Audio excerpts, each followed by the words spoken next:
Irrigation ডিপাৰ্টমেণ্টক ধন্যবাদ জ্ঞাপন কৰিব বিচাৰিছোঁ।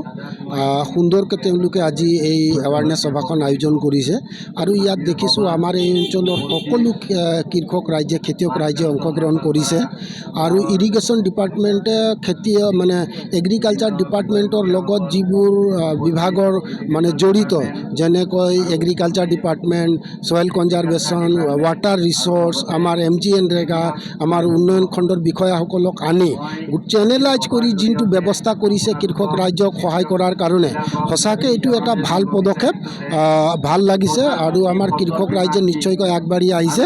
তেওঁলোকে যদি আগবাঢ়ি আহে, সজাগ হয়, তেওঁলোকে নিশ্চয়কৈ খেতিৰ ক্ষেত্ৰত, আমাৰ কৃষিৰ ক্ষেত্ৰত তেওঁলোকে আগবাঢ়ি যাব পাৰিব। বিভিন্ন বিভাগৰ পৰা বিষয়াসকল আহি আজি ৰাইজৰ নাই, একদম সুন্দৰ ভাল পদক্ষেপ। যদি irrigation department, agriculture department, soil conservation department, আমাৰ ৱাটাৰ ৰিচোৰ্চ, আমাৰ MGNREGA, আমাৰ ব্লক ডেভেলপমেণ্ট বিষয়া, এই গোটেইকেইটা বিভাগৰ বিষয়াসকলে লগ লাগি তেওঁলোকে যদি মডেল প্ৰজেক্ট হিচাপে একোটা গাঁও বা একোটা বান্ধক লয়, তেতিয়াহ'লে অতি সোনকালে ৰাইজৰ বা কৃষক ৰাইজৰ যি সমস্যা, সেই সমস্যা সোনকালে সমাধান হ'ব।